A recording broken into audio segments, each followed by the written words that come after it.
Hi, and welcome to Industry Night with me, Nycci Nellis, the show that takes you on the deep dive on the who, what, where, why, and when in the hospitality industry. For those of you who are new here, hello and welcome. And for those of you who are back, thanks for stopping by. A quick 411 on who I am and what I do. I've been covering the DC food, wine, and hospitality scene for the last 20 years. The list, areyouonit.com, the online e-zine that tells you absolutely everything that's happening in the DC area. We just celebrated 20 years in publication. Of course, you listen to Foodie and the Beast every Sunday at 11 a.m. on 1500. My husband David and I will be celebrating 15 years on air in October, and also I think 27 years, also in October. I don't know, after 25, like what difference does it make? Of course, you follow me on social at NYCCINELLIS, Instagram, Facebook, Twitter for like another heartbeat because I think Twitter is dying, but I am on Thread, LinkedIn, and of course YouTube, which is where you can either watch this or tune in on all the podcast platforms. Lastly, you hear me on WTOP and you see me doing lots of TV lately with more to come. I cannot wait to fill you in on all of that. Okay, so as I do every show, I tell you about where I've been. And let me tell you, I know it's only been 7 days since I last did a show, but I have been out and about and doing amazing, delicious eatings. So first, I did an omakase at a coffee cafe. I went to Cafe Unido. Brewmaster Francisco Flores took me on a tour of the Panamanian, oh my God, Panamanian Geisha coffee bean. I learned so much about this coffee, and he took me on a tour of different roastings while I was fed beautifully by Chef Giovanna Riola. Thank you, Riola. I have help here. I have Maru here. She's helping me out because my Spanish is terrible. And that's not an excuse, but I'm using it. Anyway, so it's about 3 or 4 courses of food and 3 or 4 different coffees. For the coffee connoisseur out there, this is an experience that you absolutely must do. I'm taking several people to do it as gifts because I just think it's such a fun experience. And you learn so much about this coffee. Now, I'm not a coffee drinker, but I was that day, and it was lots of fun. So definitely put that on your list. I also went to Zepplin's, and you know I've had the Wilder brothers on here recently, and I love Ari and Micah. And I mean, I had to be honest and tell them I had never been to Zepplin. And now I really regret waiting so long. So I got to go, I got to see what they're doing. They really wanted a neighborhood sushi restaurant for them because they lived in Shaw. Makes sense. But they really upped the ante. The sushi is amazing. The other food options are terrific. The space is incredibly cool, much like the Wilder brothers. And Corey LeDroit is pouring insane cocktails. So great space. And then we kind of sashayed across the street and went over to Chaplins. Now, I have been to Chaplins, but usually I'm at Chaplins very late at night. And it's kind of foggy. But this time it wasn't because I was there at 10. So I got tastes of ramen and some of the other fun dishes they're doing and rosé on tap, which I'm all about. So great places in Shaw to check out. It's been a minute since I've been to Molina up at Pike and Rose. This is the Cava guys. They're a restaurant, really terrific dining for Northern Bethesda. Great food, beautiful dips, and a terrific bread service. Everything's just fresh and gorgeous, and they have some amazing Greek wines. So if you're into those, this will definitely hit the spot. Let's see. Oh, we spent the 4th of July at Le Diplomat. So we've been spending the 4th of July at Le Diplomat almost every year that we are not out of town, because normally there's nobody at Le Diplomat on the 4th of July, except this year. This year, everybody was at Le Diplomat, and I don't know why, but I would like them to leave. Le Diplomat was on fire. It was like a normal night at Le Diplomat, but we were with a huge group of people, and I got my lobster frites, which are my absolute favorite, and lots of rosé, and it was just a ton of fun. No fireworks for us, because the fireworks were happening inside Le Dip. And then lastly, let me see if I got everything. Yes, the last one, sneak peek of the new salt line in Bethesda. Now, by the time this show airs, it will be open to the public. But I got to peruse the new menu, chat with Kyle Bailey, the chef. The space is the former Capnos space in Bethesda. R.I.P. Mike Isabella's space. And Kyle and the Long Shot Hospitality team have taken it over. It looks fabulous. It's going to be such a great addition to Bethesda Row.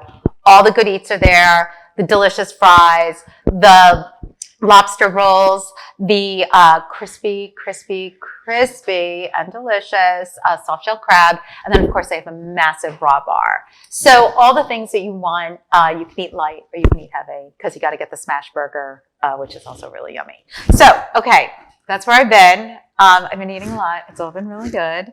But I'm also like trying to watch my girlish figure because I've got the Rammies this Sunday and I can't wait to tell you about that when I'm on air next week.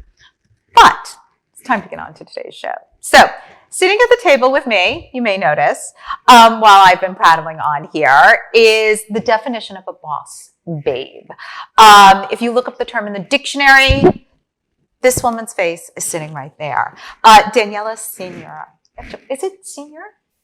Say it correctly for me. Wow. It depends, but it's Senor. Senor. But I just say Daniella Senior. I should have asked you No, before it's all I said good. it. Listen, I say Daniella Senior at this point. I'm so used to just saying that. It's too much explanation back and forth. It's all good. Daniella Senor, originally from the Dominican Republic, started cooking with her parents when she was 13, wanted to open up a catering business. I think you did open up a catering business, which is amazing. We're going to talk about that. Mine is a parent's part because my parents did not cook at all. That's why I started cooking. Oh, well, that makes a lot of sense. That's not why I started cooking. Okay, so wait. Then you went to the Culinary Institute of America. You're a certified somm. You are behind the inception of both Colada Shop and the Michelin-starred Bresca, which, by the way, they were on last week, so you can hear that show. Behind the Latin bar Serenata, which was named one of Esquire magazine's best bars in America. And she serves as a board member of Women's Chefs and Restaurateurs. Is that... Okay, I have questions about that. Empowered Women International. You're on the steering committee of New Guard Women in Hospitality. You're a James Beard Women Entrepreneurial Leadership Program. You're part of that program, and which is amazing. And you were named Forbes 50 Latina Women Innovating to Sustainability Feed the World, which is incredible. And Washington Business Journal's 40 Under 40 honoree as well. So ding, ding, ding, ding, ding. Lots of things happening. And I have so many questions. So I can't wait to get into the show. So hi. Thanks for joining me. I mean, we've known each other a long time, even though I just mispronounced your name. So let's talk about cooking when you were young. Your parents didn't cook. You're in the Dominican Republic. Start there. Yeah, so honestly, the start of my cooking journey, I wouldn't say the start, but when I started taking it a little bit more seriously, it was, starting it, I would say, not from a happy memory. My mom stepped away for a minute and went to Boston with my grandmother who was getting chemo at the time. And my dad could not cook at all. Okay. So after really being incredibly tired of just getting sandwiches every night, I decided I was taking matters in my own hands. Okay. And that was when I was 11. So I started just I'm going to do this. And he's like, what are you doing? You're going to get burned. I'm like, it's all good. And I started just cooking all these recipes. But where were you going for recipes? Were you looking at magazines? Were you looking at cookbooks? What was, other than needing to nourish you, what were you looking at to be oh, I want to make this or I want to do that? There were, you remember those old school gourmet books? Yes, I do. So they're still in my house actually, but back home. So I would be looking at those magazines. The newspaper NDR would print out a lot of recipes. So I just would look at things that looked fun and be like, okay, I'm going to the supermarket, come back and start experimenting. At first, it wasn't great, but then I started getting a lot more comfortable. My, extended family started noticing it too. And we are from DR. Baseball, it's a thing. So every Sunday, all my uncles would come to my house, watch the game. And that's when I started more okay, I'm going to put out the spread, So it became a thing, and I started just looking forward to something. That's not just cooking. That's entertaining. You're doing, but you are doing two things there, and I speak to that because, as I told you before we started the show, my girlfriend and I at 13, we were really into cooking. Now, my mom was a great cook, and her mom was a great cook, and but they entertained all the time. And we were like, we should entertain. And so we played restaurant when we were kids, and we started having friends over and we would find the hardest recipe in Gourmet magazine. Like, we made a crochet-ball. I don't know what we were thinking. Like, so I'm with you. Right, we were just like, now I'm like, can I please make the easiest recipe? Like, I love to cook, but like, I don't need it to be hard. So anyway, so you entertained for your family. Yeah, I started entertaining, but I was still like cooking like the everyday meal, but like Sunday became this like actual like, let me like bring out all the books and like do these very elaborate recipes. And like I would get up, I didn't care. I would get up at 4 a.m. to start and do this. Like I was committed. Did you have siblings? I have a younger sibling, yes. Okay. Yeah, so at one point, she's a bit younger than me. So at one point, she did start helping me once I started the catering business with like little things. But that's where like I would say my spark for cooking really started. It wasn't so much, I would say, when I first started cooking to just feed myself and like my dad and you know my sister, just because again I was tired of my dad's meals. But ultimately, I think when I was entertaining and bringing people together and like that joy that brought, and the fact that then people wanted to come, more people wanted to come and join, it became kind of this glue, and I kind of became addicted to that, right? It became me this high that I was just like, you know, and I always wanted to up the ante with what I had made the previous week or whatnot. So I started, again, cooking every day. I was very serious about it. And at one point when I was 13, it was actually near the holidays, around end of October, and like DR, like the holidays start in October. We don't really do Thanksgiving. We don't like, it's just like, why would you do Thanksgiving, right? Exactly. So it's literally people have Christmas trees up in October. Okay. You know, they want to extend that party as long as possible. So I, at that point, decided that I, you know, wanted to be part of that party. And I was always really like in this process, like I really enjoyed baking a lot. So I started by, asking my mom, like, Mom, can you lend me $200? I promise I'll pay you back. And she's like, what are you doing? But I've always had, like, even since I was younger, this very entrepreneurial spirit. So I was always like doing things like, I promise I'll pay you back. So then I ordered from this, I don't know if this even exists anymore, this like party supply company called like Oriental Trading or something like that. And I ordered like all these like little petit four boxes. And I did my own brochure. And I did, you know, little petit fours of like sample desserts, and I called the place Make Specially for You. Okay. You're 13. Yeah. On paint, I did a little sticker logo, and then I printed stickers so I could put in to make sure that every box was branded. You know, I'm all about branding. So, you know, so people could call me back. And I think I did like 120 of these little boxes. And I went out and about to basically everyone and everywhere that I knew, and I gave one away. And the next day, the phone started ringing. Okay. And now, what were you putting in there? So it was this. When I don't want to go too far down a rabbit hole, but I'm fascinated. Yeah. So I was doing. I think that initial menu was like mini Oreo cheesecake. I was doing blondies. I had like this little like roll up, like it was initially was like dessert focus, and then polvorones, which are these like similar to Mexican wedding cookies. So they were like brownies. My brownies became very solicited. So and then expanded to like Christmas cakes and then. So you paid your mom back. Oh, yes. Without a doubt. Yeah, no, at the end, so went through the holiday season, did a ton of events, you know, at the end of, like, by the time I had 1 year in business, I had 6 employees. Oh my God. It was like, it was crazy. I would wake up, like, at 4, I would start the production. This is all out of my house, by the way. Right. My parents was like, what is going on? Why is her kitchen taken over? And, so yeah. So when you say employees, were you hiring adults or other kids? No, adults. Wow.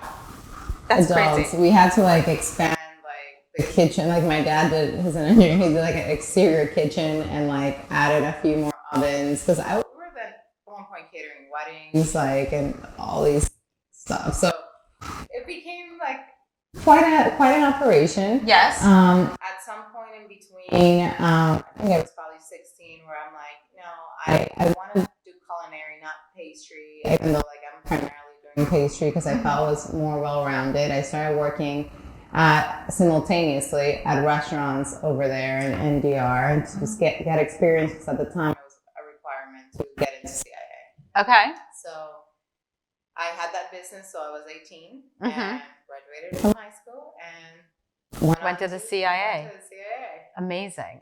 So when you got to the CIA, given all your, I mean, I'm surprised your catering experience did not apply. It's interesting. But I do understand. Plus their programs have changed so greatly over the years. Yeah. But, so when you get to the CIA, you want to get into restaurants. You're like, this is where I want to be. So once you're like getting the education, I love the CIA. I feel like it's like Hogwarts. Like it's so fabulous there. The first time I went, I was there on a media trip. And I was like, oh, I was supposed to come to school here. You know, they didn't have the programs then that I would have wanted that they have now. But I love it there. I just think it's amazing.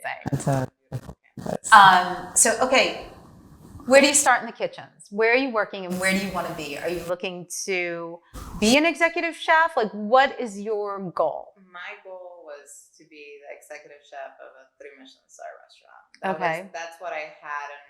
My goal, again, going back to that initial like obsess over these gourmet books and everything that came out, and like, so I was actually incredibly obsessed with like French cooking and like very European focus. Unfortunately, I would say at my younger age, I didn't really appreciate my heritage as much, right? You kind of are in it. You're not like, oh, this is what we eat every day. But I also think it's the culture of food now versus the culture of food then. Yeah. I mean, if you think about those gourmet books, and if you think about the sort of culinary attitude out there, it was French taught, you know, European dining was considered the standard. And I think that's been blown out of the water today. You know, it's totally different. But yeah, at the time, that was really like my focus, what I enjoyed cooking. I really liked the attention to detail. I was just, you know, all of it really captivated me. Right. So my, I guess once I was in school, my externship was at Coffin Bar and Grill, rest in peace. Yeah, which, you know, to this day I loved, and, you know, went through. It was so much fun. It was so much fun. You know, that was like Michelin star, but high volume restaurant. You know, we were doing over, you know, 500 covers a night. This was like a nightclub. What are you kidding? It was so much fun. But you know, I was also the only woman in the kitchen. Wow. Yeah. So there was that, you know, outside of the pastry department, but like it was on the line. I was the only woman. It taught me a lot. It gave me a lot of courage. I'll say that.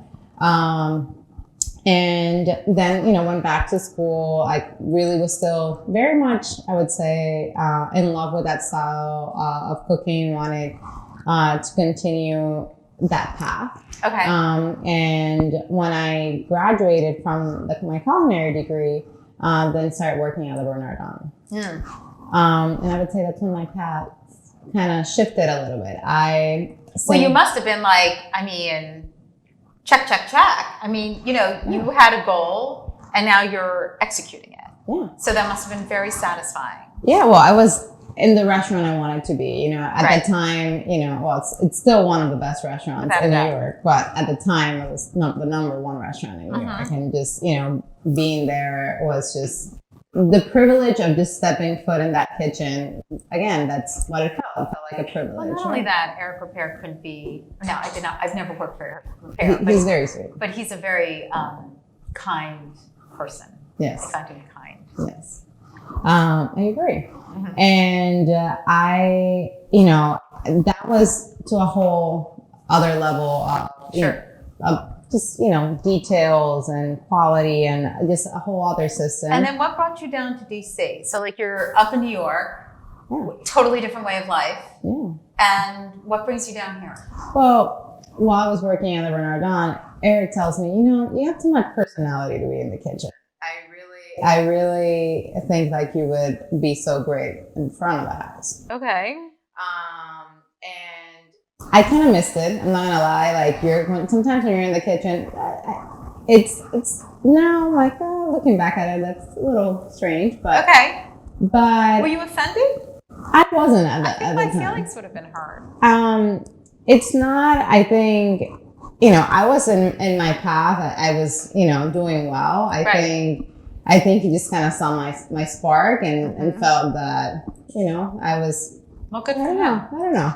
I'm not really sure. And like I said, maybe looking back, I don't know how I feel too much about it, but I'm glad he did. He pushed me a little bit more. So I started helping actually with Aldo Som and started with the events going on upstairs and started getting a lot into wine. That's how I got into wines and ended up then going the Som path. So long story short, went back to CIA, again, now a hospitality degree, management side with a focus on beverage. And then when I graduated, I had a job offer for the Four Seasons here in Georgetown. Oh, okay. And that's before Michael Mina is executing the Bourbon Steak, right? Michael Mina was there. Oh, he was there. Okay. It was when Michael Mina was, I don't know what to say was. He's still, an incredible chef. But I mean, when Bourbon Steak was really the restaurant in DC. I got to tell you, when you go in there on a Tuesday night, it's still the restaurant. I mean, the place is also on fire, and the food's great. Yeah. But anyway, okay.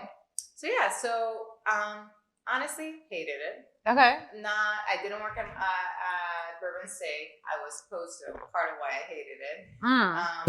I was, literally the day before I arrived or started, I get a call from HR and they tell me, you're actually going to be working at Seasons. Exactly. Not that there's anything wrong with it, but I would not, if I were you, I would not want to work at Seasons either. The only time Seasons is hot is breakfast. Exactly. That's it. And your in time is 3 a.m. What?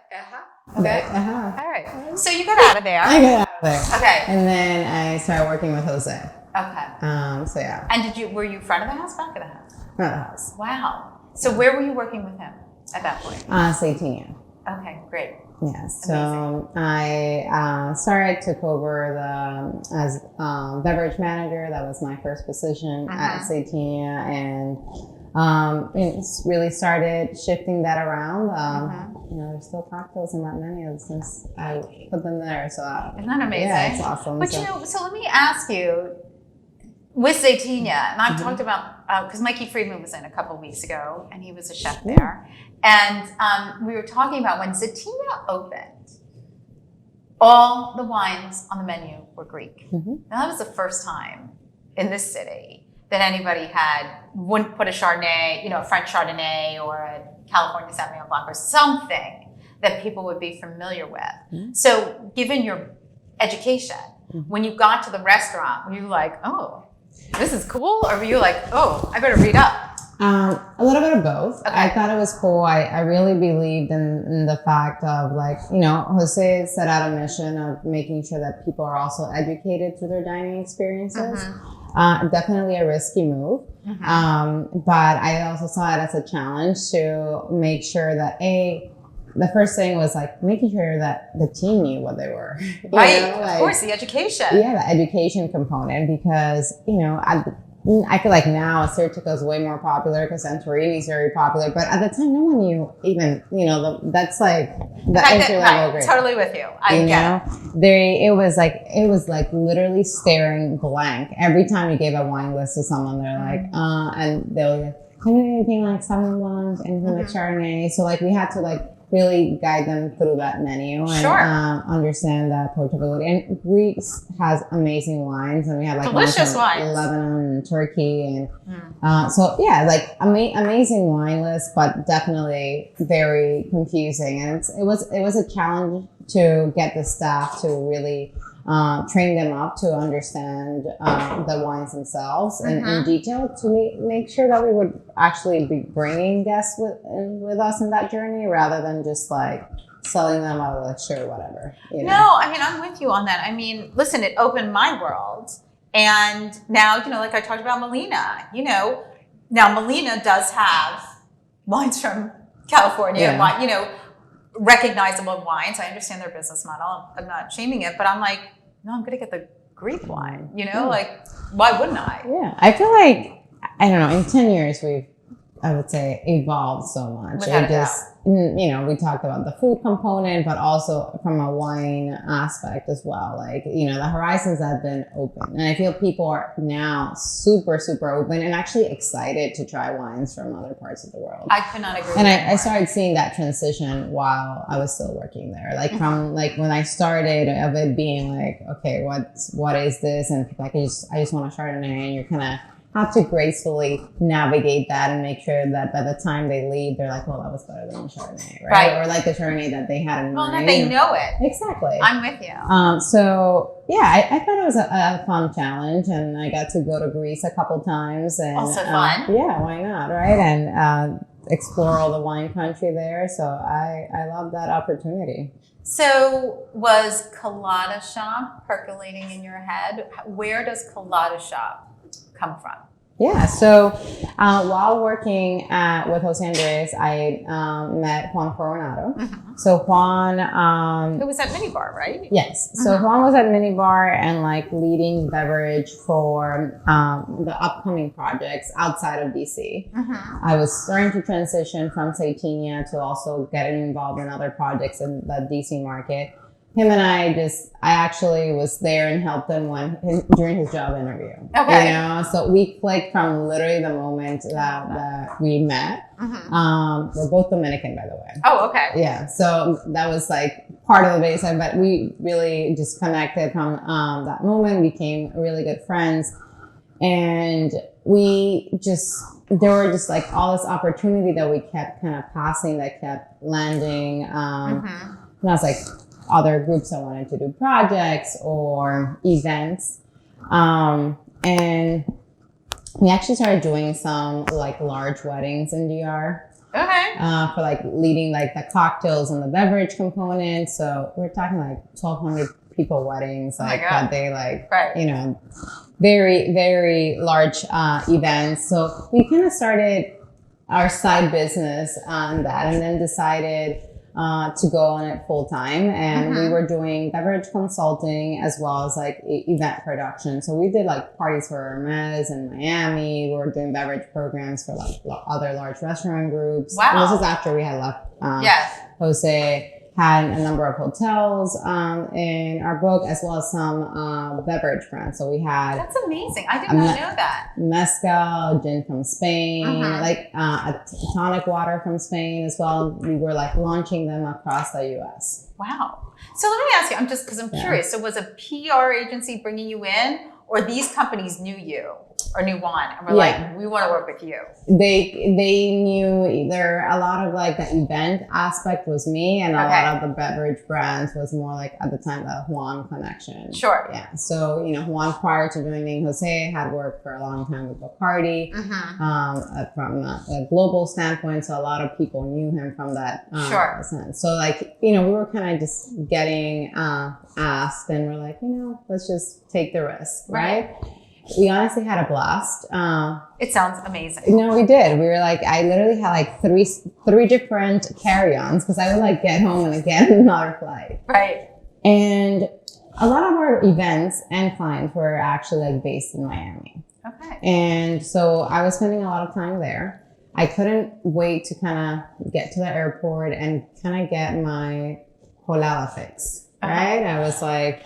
and for those of you who don't know, a colada, yes, there's pina colada, but colada, and for our sense as well as a Cuban coffee that's like meant to be shared. It's like honestly like very strong, wakes you up, gives you all the energy you need probably for the week. Yes. You know? So yes, it has kept me up. Yes, it has. You know, the guava pastries, and I'm like, I really miss those flavors. And one of my grandmothers is from Cuban descent. Like I grew up with those flavors as well. We have a lot of the same, I would say, we're both colonized by the Spanish. We have the same ingredients like Rhode Island. The food's incredibly similar. But, you know, so as I was consulting and traveling a lot, I was visiting all these cafes, and they're all the same. I'm like, I'm like having to work out of these places because again, I'm traveling and I'm like, it's 11 o'clock. I've already had 2 coffees. I don't want a scone. I don't want a muffin. Like, can we like transition things to the day? And they all to me appeared a sea of beige. That's how I would describe it. It's just like lack of personality. At times we get a lot of like snobby-ish third wave coffee connoisseurs in the sense like, I just want a cup of coffee. I don't need, it's great when you go in for that aspect, like your experience. I don't need it, and I love them. But, sometimes you just want a cup of coffee and go on with your day. But simultaneously to that, I wanted like something that was complementing it, right? A place I could transition through the day. You could show up in the morning, show up midday, have your meeting or not, have a cocktail. Again, the whole beverage background. So cocktails were like essential part of whatever we were doing. So that's how kind of like Colada started coming together. It was just like it's something you wanted. Yeah, I just had a void.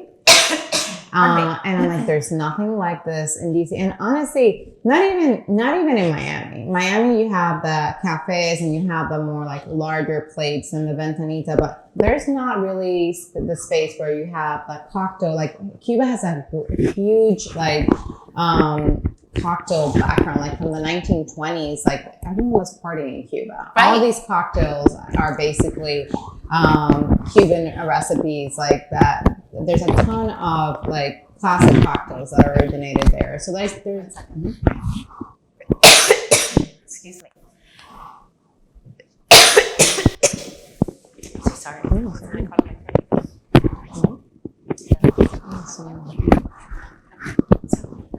cocktails. So I wanted really an all-day affair. An all-day affair of a place that would bring the vibrant colors, the Latin personality, that you would kind of walk in and feel like you're on vacation. Why bring it up to DC? Why not do it in Miami? I guess that's like... You seem like you were happy in Miami. Yeah, but I feel like, I don't know, Miami felt transient. I love going to Miami, but I also love leaving Miami. Okay. It's kind of one of those things that to me has that expiration date. I really felt that DC has such an international like crowd, I feel like it's a very educated crowd. Exactly. Their palates are educated. They're wide open to experience. I think DC is very unique in that. And I also, at that point had called DC home for probably like 7 years. Had kind of established some roots here, some connections. Jose was very much a fan of us from the beginning and like supported us through the way, as a mentor. So I think all those things were important.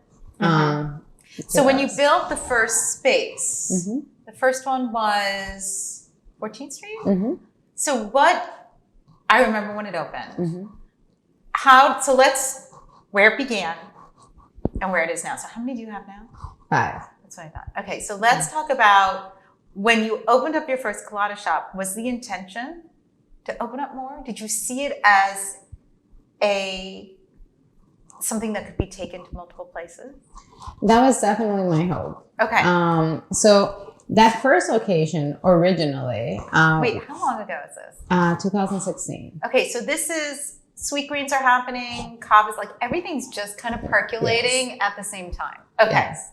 So we were actually on the basement of the 14th Street location. The intention was to open like a Cuban speakeasy. That was a counterpart of Colada Shop. Colada Shop, in a way, was very much like my project. And, the La Obra was the what we're going to call the bar. Okay. That was going to be a Cuban speakeasy. And I'm just like, I know, but I really want those pastelitos and the coffee components. So that's why, like, it was so small, right? Like we had this huge basement where we were building more of this nightlife, a cocktail bar, and Colada Shop was originally like a few items, but we were still gonna do cocktails, coffee, and like just kind of come and go. And we honestly, it just surpassed our expectations. How people received it. We had lines out the door. I know. And but plus you added more food. I mean, Yes. it wasn't just those delicious guava pastries,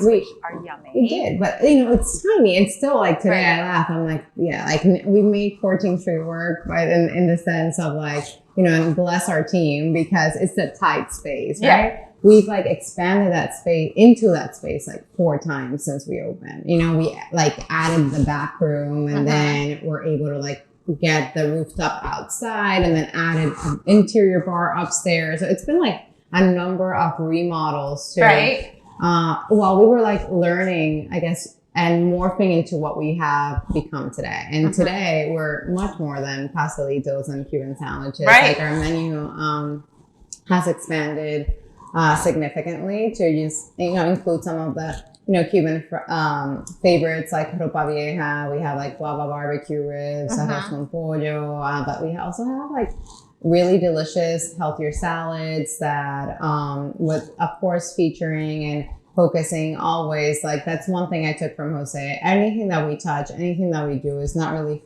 following trends. It really has to have history, has to have cultural connection. So and the cocktail menu has, when we first opened, it was strictly rum, rum fan, but also again, part of the concept, we now have included other spirits, but always making sure that if we're utilizing other spirits, we're working with classic Cuban recipes. And so we have evolved and make sure that we have enough offerings to really make it a place where people can hang out with us every day, all day. So at all your locations, because you have one out in Cabin John, you have one in Virginia, 2 in Virginia. We have one in Virginia. Right. A couple in construction. I can't talk too much about it. Right. Coming up. But yeah, we have one in Virginia. So, and all of them are effective that way. So you could go in for breakfast, go in for lunch, go in for dinner. They're all open all day. However, Mosaic and 14th Street are smaller footprints. So we call them those more cafecitos.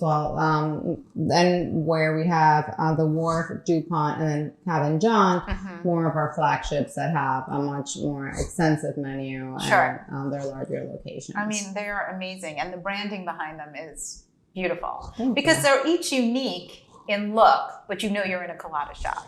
And that's very much our intention. I don't want to create spaces that just look like copy paste. Right. I want to make sure that each of them have their own identity. They're connecting with that specific neighborhood. The same way like we lead our team. It's like, we set like, guardrails for like, this is our culture, this is what we're doing. But like each neighborhood is unique and that people coming in are different. The team is unique. So I think always I believe in embracing that rather than like, hey, this is our spiel and this is exactly what we do. Like, you have to bring certain personality. And I think that comes through. And we have, and you know what? When you don't, it doesn't. It changes the experience. Yeah, it becomes kind of boring. So, you have to allow certain flexibility for that personality to come through. And like, that's why each of our locations has a mural of a different woman. And like, that's what I kind of felt like, it's their personality. You can have many children. They're all going to be very different. Right. Like they have the same baseline, you can have same education, go to the same school, kind of like same foundation.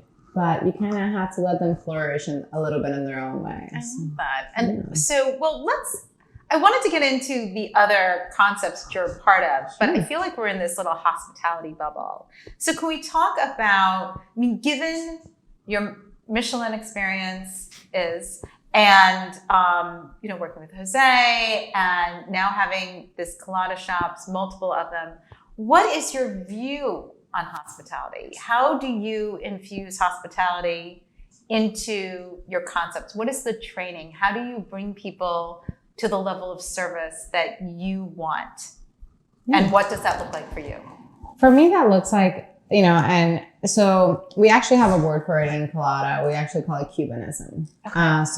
We say our 4 pillars are coffee, cooking, cocktails, and Cubanism. And with that, one of the pillars, the house falls, and that Cubanism ultimately, yes, it's the look, it's the feel, which includes the music, but primarily it's that hospitality aspect.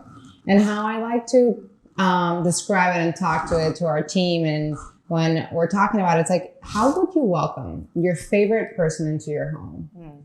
You know, what would you do? To what extent would you go? That's how every single guest should feel, right? Like, they're incredibly special.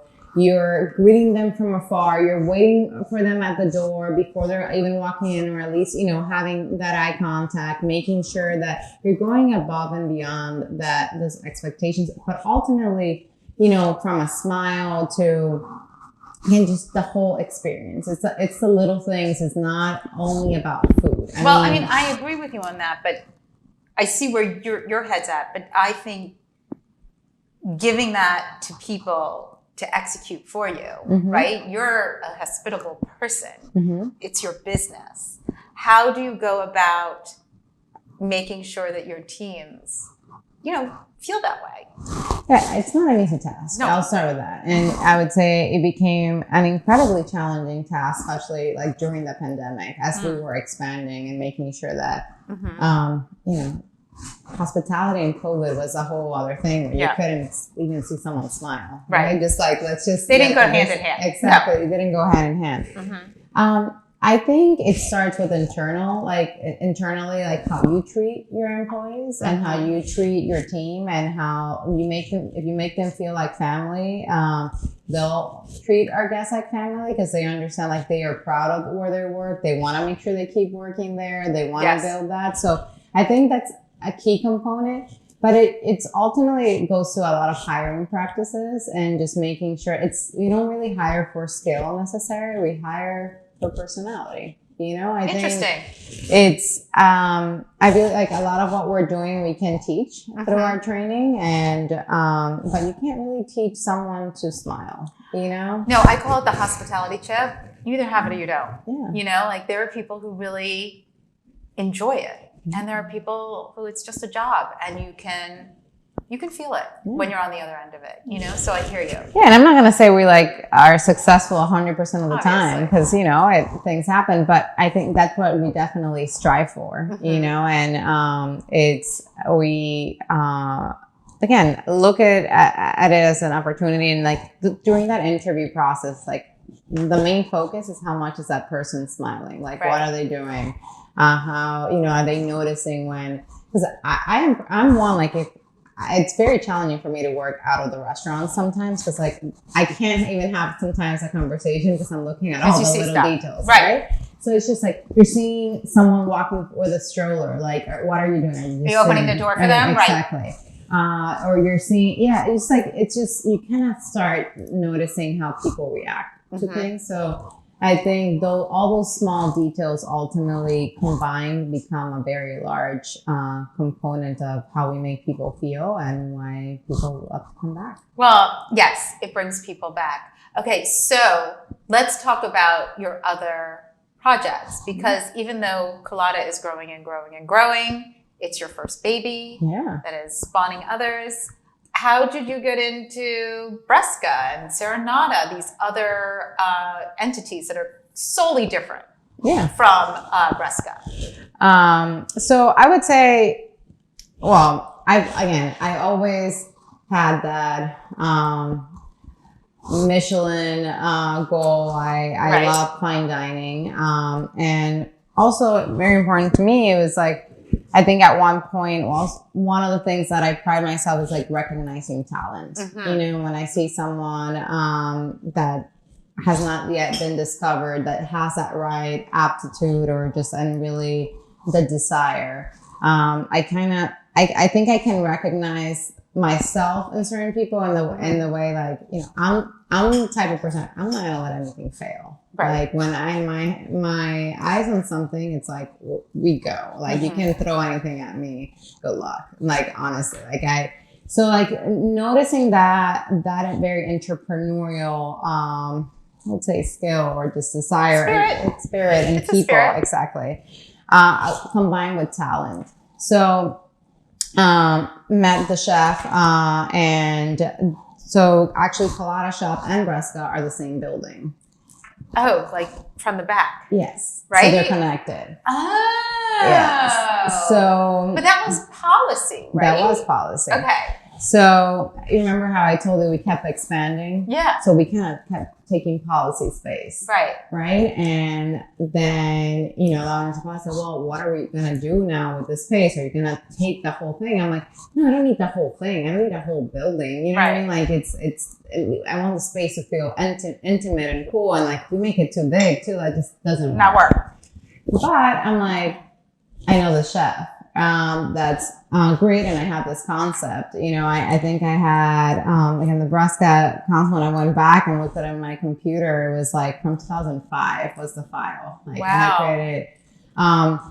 Kind of became obsessed with bees and how bees focus in our environment, and the honeycomb shape being the most like structurally like safe shape. So there was like a lot behind it, and then combined with talent, and kind of brought him in, and we put together this. We traveled through France for a while, and Spain, and initially the concept was really about French gastronomy, and it was about the concept of really, I would say, grabbing everyday ingredients and turning them into something spectacular that requires, a lot of talent. Right. Things have evolved and changed since then. Right. But, definitely very proud to have begun that restaurant. Yes, and created it. And it's, a Michelin star. It receives so many accolades, which is incredible. The team's doing wonderful. And then where did Serenata come from? So that's like a sharp right. That's a sharp right. So I actually got approached by Jody McLean. Okay, from Eden's, and they're like, and she was like, "Listen, I am doing this Latin market, and you have to be a part of it." Yes, you do. And she did not let me say no to her. Did you want to say no to her? At the time I was like, I don't know if I had bandwidth, but I didn't want to say no. I'm like. And when she then told me more about it, and she told me like about La Cosecha Foundation, how we're like ultimately, every sale supports also other nonprofits that then support Latin America, and how this was the first of its kind. I'm like, okay, I absolutely have to be a part of that. And remember that initial bar that we talked about that never happened? Then we needed to kind of bring it to life. But instead of like deciding to focus it on just one country, which was initially La Obra, we wanted to, with Serenata, like basically give a serenade to Latin America and the bounties of each country. So we really focus on individual countries, and like even change the spelling of like, I'll give the example of passion fruit. Like they'll call it parchita in Venezuela, chinola in the Dominican Republic. So like we even changed the name of the same ingredient depending on how they say it in each country. It's kind of like that education process as well. It's like we want people to travel with us and also elevate the Latin cocktail scene. And, of course, also with that, met AJ in the process, saw that spirit, and let's, girl, let's get to work. She's on fire. I love AJ. And once she hit the scene, the very first time I met her was at Macon. Yes. And I was like, what are you doing here? You need to get out of here. She's just a ball of like positive, incredible energy. And she's so smart, and she knows so much. Like, she's amazing. She is. So, I think that's one of the things that I enjoy the most is being able to uplift others through the process. I think it's important. Like, getting started and getting all these restaurants up there was not an easy task. And I think now it's just, I very much enjoy being a part of also that journey for other people and being able to help them in their journey. And, that's, why I also spend a lot of time nowadays through other nonprofits that are like supporting women and immigrants, as well, like Restaurant Association and things like that. And just to make sure that we're giving path to, well, you're providing a platform. Yes. Listen, I think earlier you said, you were in the kitchen at Gotham, and you were the only woman back there. Yeah. And now you're not the only woman. I mean, you're not the only woman CEO and the only woman entrepreneur, but given your Latin background and being a woman and your age, providing a platform for others, bringing other people along with you is really important. Yeah, and sometimes you just sometimes need someone to open the door. Right. You know, we know how the world works. It's all connection based. You need one person to believe in you. It's like, oh, this person, oh, okay, I'll jump in. Right. Just kind of need sometimes that validation. And I think, yeah, we need to, it's still an industry where it's, you know, there's still far from. There's a lot of misogyny. You can say it. There is. You know, there is. And, you know, we still need to open those doors. And I agree. Yeah. Not just, you know, just to others. Yeah. You know, not everybody looks like us. No. And I think it's important that you hear people's stories, understand their journeys, understand their narratives, and allow them the ability to participate. 100%. I could not agree with you more. So you also had a baby recently. I did. Because you don't have enough to do. How are you finding the balance between running a multi-pronged business, being on all these associations, being a mentor, doing all these things? How are you finding that going? So I will say I kind of shy away from the word balance these days. I would never use it. Because there's no such thing in my life. It's more like he just comes along for the ride. Good. You know, so there's integration rather than, I feel like balance alludes a little bit to like separation, right? Like, you know, work life. It's just my work and my life are one, you know, and you know, my husband calls himself the head intern jokingly because he's, you know, like it just like everyone comes along for the ride, and I don't try to separate. I try to bring them along on the fun part, and sometimes not the fun part as well. When you own your own business, it's all encompassing. Yeah, and it's 24/7. You Right. know, it's hard work. You know, being an entrepreneur at any level, I would say every level has challenges. Of course. So Listen, somebody said to me today, earlier today, we were talking about some travel I was doing, and she's like, "Well, that's a vacation, right?"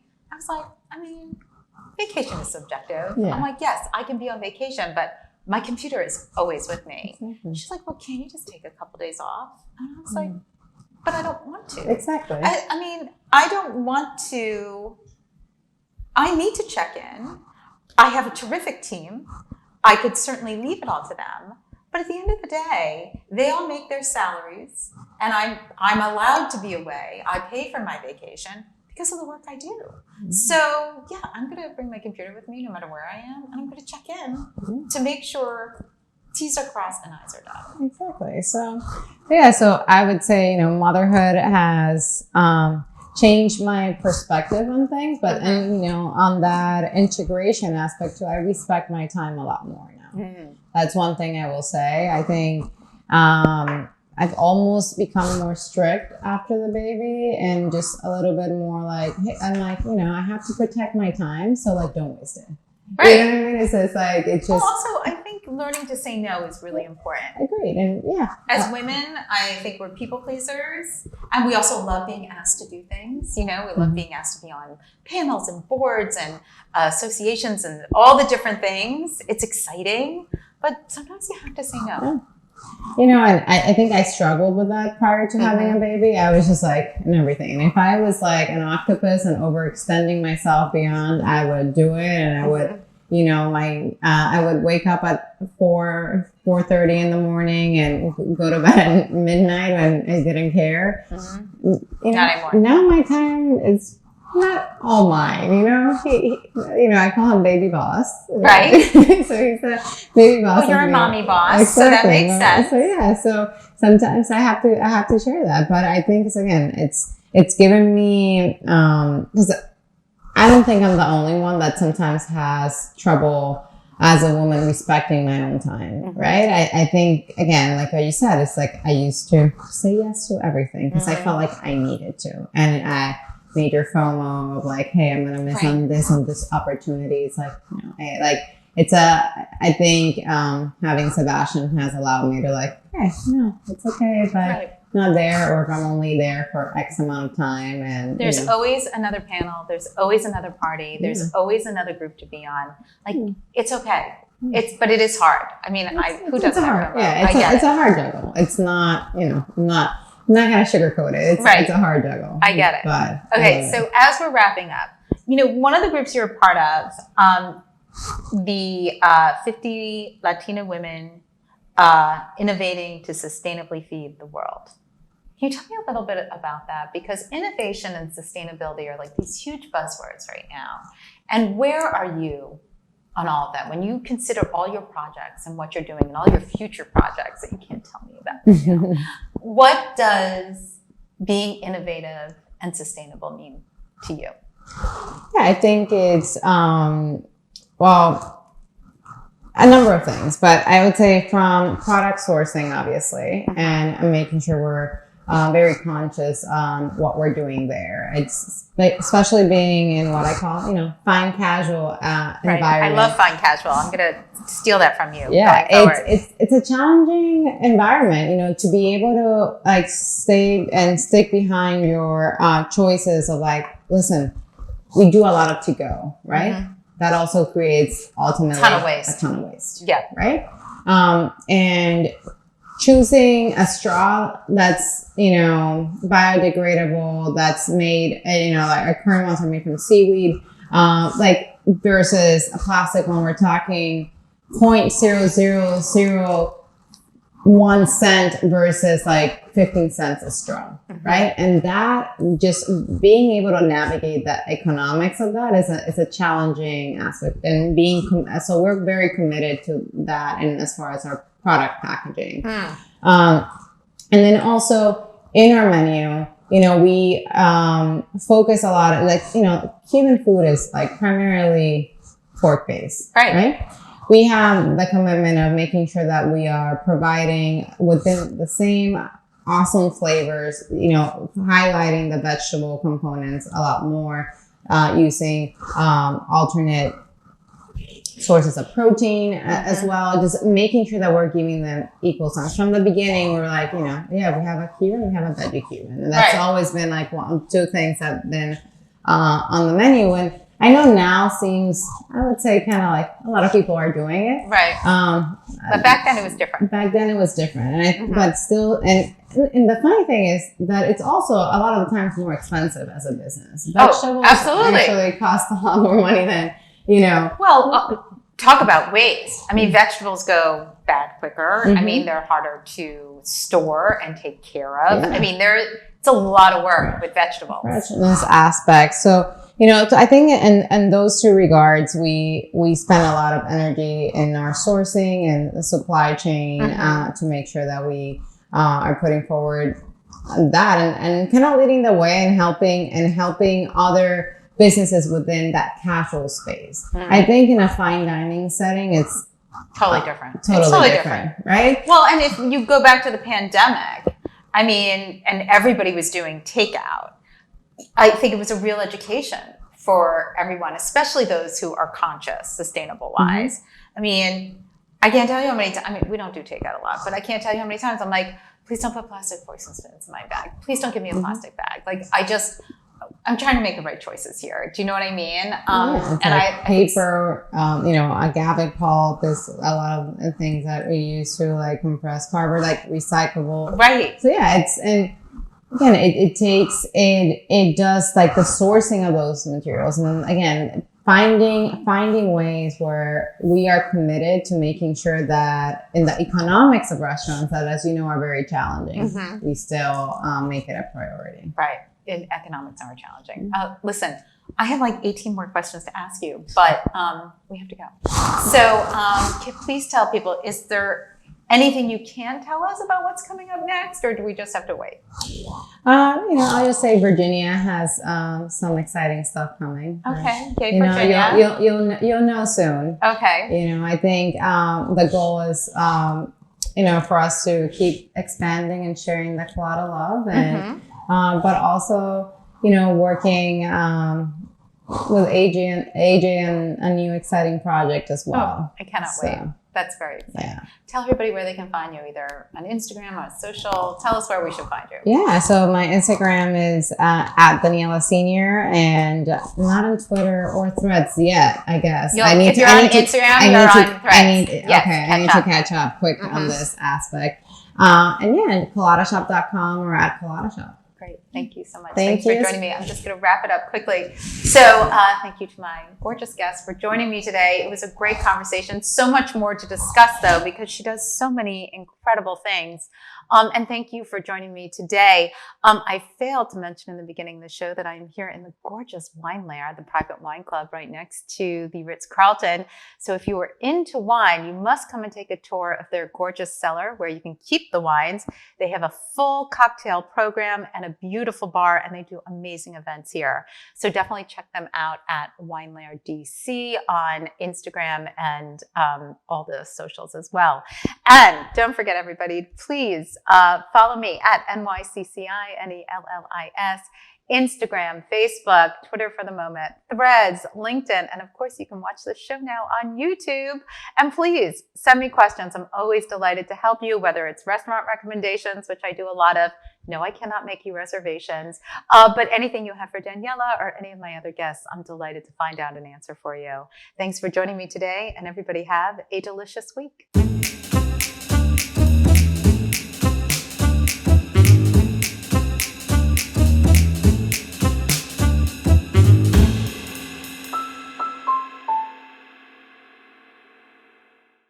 Produced by Heartcast Media.